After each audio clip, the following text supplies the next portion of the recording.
Congressman Brad Wenstrup, welcome back to the program. It's great having you on, and I understand you are joining us live from the southern border. Yep, I'm in El Paso, Texas, right where New Mexico and Texas and Juarez, Mexico come together. And you can see the border wall from where I'm staying. And we had meetings last night with the FBI here, the local field office, and also with the Texas Department of Public Safety. And, you know, you don't hear much about them, but they have been so active and really a part of Operation Lone Star. You may have heard about that, where they're working with the military, state military. But they can't arrest any of the migrants, but they can process them, and they can do some of the things like get into these stash houses, and they're very much involved with the drug trafficking component. And it's very interesting, Brian, because El Paso itself is really a safe community. But it's what's going on around the wall.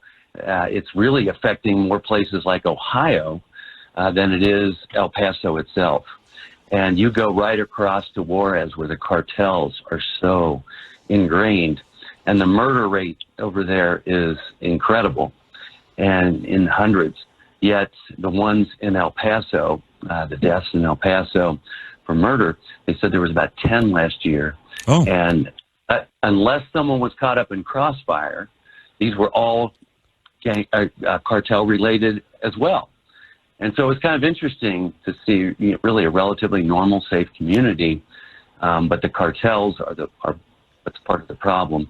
But just the whole process, Brian, what we went over last night about the drugs and, how it all works and how the money flows was extremely interesting, and it is robust. And as we know, it's affecting us right in Ohio. Well, it just seems like such a strange thing. You said we can't arrest them, we can't keep them out, we just process them. That statement in and of itself is rather bizarre. What's the point of a border if we can't use it as a stopping point for people that seem to be flowing in unregulated and unchecked? Well, it's just separate entities. The whole reason the Department of Public Safety is involved is because of the policies of the Biden administration. And so Border Patrol, they can do the arresting, but you know what's going on with that process, and very few are being returned under Title 42 as it was supposed to happen. Today, we are actually going to go out with Border Patrol, be on the border with them here in El Paso. El Paso seems to be a little bit different than the other parts of the border, like I've seen in McAllen, Texas, where I visited last year. So we're going to spend time today with Border Patrol and DEA, and we're looking at types of people that are coming across, who are on the terrorist watch list. That isn't so much here as it is in the other parts of Texas. And by the way, here you can see the wall, and they said the wall worked. Oh yeah, people many have been here for a long time. So when that wall went up, it made a huge difference. They couldn't just come over as freely. What they're having to do is really clamp down on inspections and working with the Mexican government as best they can to try and catch people that are driving across the border. I mean, just look at it just sickens my stomach. I can't imagine dying. 53 people died inside of a tractor trailer in San Antonio. And these were just all part of a human smuggling ring. President Biden just came out and called it horrifying and heartbreaking. Well, none of this stuff that's going on is compassionate. The cartels are taking huge advantage. And I don't know if you've seen the reports lately, and these stash houses are disgusting. So these are like abandoned homes that the cartels take advantage of. They have people that run them, and they're very unhealthy environment. They're, like I said, abandoned homes, and they just put people in there. Then they hold them ransom.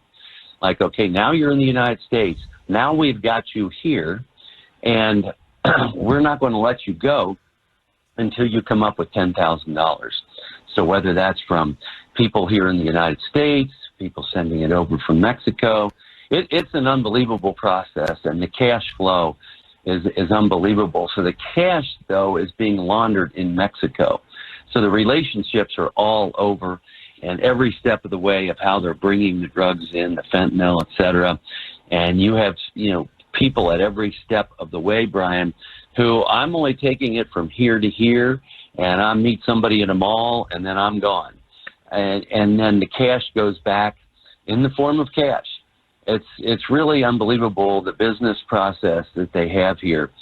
The other thing that we talked about, too, is Operation Lone Star. It was funny, before I left D.C. yesterday to come here, the mayor of D.C. is now really complaining because the governor of Texas, Abbott, has been sending the migrants to Washington, D.C. Yeah, I was talking about this morning. It's so funny to have the two Democrats, the mayor of D.C. and the mayor of New York City, complaining about being inundated with illegal immigrants. They don't have any place to put them. And it's like, that's what everybody's been saying who's been dealing with this crisis for a long time on the southern border. I mean, this is crazy. Exactly. It's like, hey, share in the wealth here. Yeah. Right? You people get them too. But I do feel sorry for a lot of the people, because they've been told, no, Joe Biden said it's okay. He wants you to come over, come on up, and here's how we do it. And you're going to pay us, lots of dollars, thousands of dollars, and we'll get you there. But then when they get here, they're still held ransom. Well, there's that component, which of course leads to, I would say, child trafficking and prostitution. And of course, you mentioned the drugs, indentured servitude. That's all that's about. But then that humanitarian crisis of which we are speaking is exacerbated because it's all those those so-called humanitarian groups which get federal money to help shepherd these people and take care of them and clothe and food and house them. They're kind of got a lucrative business on their hand as well, funded by the taxpayers, and that's just another encouragement and incentive for someone to come across the border. Hey, look, there's a so-called humanitarian organization over there that's going to help you out. Well, it's interesting you bring that up, because one of the things that they talked about, too, was the cartels, through their circuitous routes, they'll say, oh, you know what, we're going to donate, $15,000 to Catholic charities so that you can take care of these people in this humane way. And they control the flow. They control, really with those dollars, it translates into how many people can you actually take care of and harbor there. And sometimes they want to speed it up, and sometimes they want to slow it down. This is what they were telling us. It definitely has an effect on this flow through using the NGOs. And it isn't just Catholic charities, but you hit it, Brian. You hit it. That's what they're doing. They have got control in so many ways in this entire situation. And it's been aided and abetted.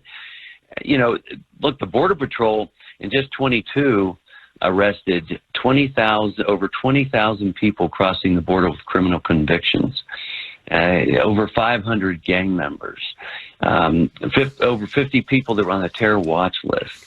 But one of the real takeaways is the 800,000 individuals who they estimate have evaded apprehension and just slipped to the United States as getaways. And so this is a crisis in every way, national security crisis. The fentanyl, you see the deaths related to fentanyl in American people, and some so very innocently, where someone's now taking a pill that another supposed friend said, oh, this is Xanax, you're okay, and it's got fentanyl in it, and they end up dying. Yeah. I mean, it's been unbelievable. So the problem just keeps getting larger and larger, and the cartels are really strengthened in every way. They were also telling us how the cartels really took a depletion years ago because they were fighting each other, and they decimated each other. Wow. We should have. Well, I've got no problem with them killing each other. It's when they start harming American citizens a problem. Let's pause for a moment. We'll continue with Congressman Brad Wenstrup live from the border. Congressman Brad Wenstrup broadcasting live from El Paso. At least he is. I'm here at the 55 KRC Morning Show studios. And Congressman, you explained what you're doing. You talked about who the people you were talking to. You explained the problem at the border, and we probably all can come up with our own additional problems beyond the ones that you mentioned. But what else? I mean, this isn't an insult or anything, so please don't take it the wrong way. What are you hoping to gain or accomplish on this sort of learning session? I mean, you aren't the only one who's been down to the border. I know Kamala Harris spent a couple of minutes there at one point, but she obviously doesn't care. The administration does not seem to want at all to stop this hemorrhaging. So lots of people visit, lots of people report on the problems. It's reported almost daily, the number of migrants that are coming across the border or immigrants, but nothing gets done. Yeah, so Brian, I'm here with a couple other members from the Intelligence Committee. I'm here with Representative Turner from Dayton, Ohio, and Rick Crawford from Arkansas. We're all on the Intelligence Committee. So today we'll not only tour with the Border Patrol, but we're going to be with DEA, and we're going to visit the El Paso Intelligence Center there. So those will be classified hearings that may be a little bit different from what other people are getting when they come down here. But look, we're very hopeful, as you know, that we would take over the House of Representatives next term and have the gavels. And we want to be prepared as we possibly can to conduct the proper oversight over what is taking place. And, you know, one of the things that we've been able to do is, and we've actually built a lot of this into this year's Intelligence Authorization Act, is if we're not getting the information that we need from the federal government, we're fencing money. They're not going to get paid. You know, so it's one of the authorities that we have, right, is we control the purse. And agencies have gone pretty rogue in a lot of ways. And so when we don't get what we want, what we're now saying is, well, guess what? You're not getting the money. You know, Congress really created these agencies, and we fund these agencies, and we have to be able to have proper oversight. But we want to know what we want to have oversight over and the information that we need. And I think we'll get a lot when we're here, because I will tell you, the people who have their boots on the ground are good, hardworking Americans.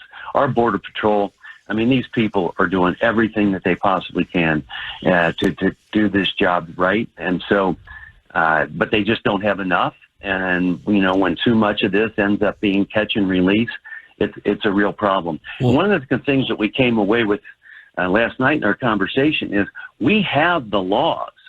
We have the laws in place for them to do their job if they have all the facilities that they need, and if you're able to return people to Mexico, et cetera. The problem is the policies. It's the policies coming from the administration. I mean, the numbers were so far down under the Trump administration. And then immediately under the Biden administration, he just flips the switch and opens the door. That's a problem within our government right now, that there really isn't the balance of power that there should be, and Congress should be deciding a whole lot more things than just the administration. But that's the world we're living in. And I would say both parties have abused this from time to time. Oh, yeah. But you ask what we want to gain. We want to gain the knowledge and the insight and have boots on the ground and eyes on what's actually taking place, to have oversight and try to make things go in the proper direction. Well, it sounds to me like you're going to have a Republican victory in November to take over the House and hopefully the Senate in order to get anything done. Big question mark that looms is, if you draft legislation, you otherwise provide the resources that it seems that the Border Patrol agents and the folks down there need, you're going to have a president who's going to veto that because it doesn't line up with his ideas of open borders. Is the authorities that are used to circumvent what is already the law. Yeah. If we just enforce the laws that we have on the books. Well, that's the big question. Why aren't they? Right? Why can't we enforce them? I mean, is this some sort of? I mean, you could do if Trump was doing this and the border was being overrun under the Trump administration, they'd have some kind of congressional investigation going on. They'd try to impeach him over it. I mean, this is a direct violation of the laws on the book to allow folks in here who are not legally eligible to be here. Well, you know, it's unbelievable. Just 2 days ago, Homeland Security Director Mayorkas said the border's secure. I heard that. And then they start getting into this semantics. Well, secure doesn't mean the same as safe, and blah, blah, blah. And It's like, you can't make this up. The wordsmithing that they do and get away with, and the media doesn't hold them accountable, and therefore the American people don't even know. I mean, I cannot believe, Brian, when you get in certain areas of the country and people that you're talking to that are only watching one news source, and they say, well, no, the border is secure. I don't know. What are you talking about, Congressman? And it's like, have you seen any of this? And this is part of the problem as well. But you know what? Things are changing. Look, you saw Myra Flores get elected in Texas in a district that hasn't been Republican in over 100 years. She was born in Mexico. She ran on inflation, and she ran on the border, and she also ran on gas prices. Okay, these are the things that are on Americans' minds. And her opponent ran on the January 6th Commission. And so it tells you where people are. And as she said, when it came to the ruling from the Supreme Court recently, she said, Hispanics are pro-life. That's who we are. I saw another article recently reporting Hispanics are saying we're fed up with the Democrat Party, and they're going to quit. They got to quit using us. And so I think what's taking place at the border, although these are people that they can certainly bond with, they're not feeling this is the proper way of going about it, and they're fed up with it. I can certainly understand that. I know a large swath of the American people is fed up with it as well, including the mayors of D.C. and New York City, apparently. Good to have the company from that side of the political ledger. Congressman Brad Wenstrup, before we go, moving topics over, I know the Democrats are pushing for more gun control. They want to reinstate the assault weapons ban. I know it's modern sporting rifle, but that's what they call it, assault weapons.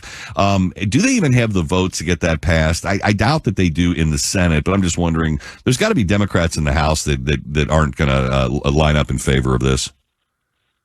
Well, I would hope so, and because it doesn't make sense, and American people are speaking out on this. But just take a look at when this was done before. It was done before for 10 years, and at the end of it, they said nothing happened. Right. And let's just take a look. We at our society, we have a violent society, and we really have to look deeply into why that is. Yes, sir. And what is it with people that they decide that it's okay to go out and try and kill innocent children, the homicides in our major cities. And look, when it comes to this, look what you saw in New York just yesterday as our colleague in the House of Representatives and candidate for governor of New York, Lee Zeldin, had a guy come up and try and attack him with a knife. Yeah. Lee's an Army guy. He was able to grab the guy's wrist, and the other people took this guy down. But there's New York. And you know what? The irony is he was having this at a VA facility, I believe, and he was there talking about how we need to have bail reform in New York because they'll just release people. And this guy who attacked him with a knife has already been released. I know. You can't make that up. You can't make that up. It's crazy. Congressman Brad Wenstrup, I can't thank you enough for the time you spent with my listeners and me this morning. I wish you the best of luck on safe travels. And, of course, as always, the best of health to you and your family. Thanks. You too, Brian, and we'll touch base again. I look forward to it. Take care, my friend. 7:50.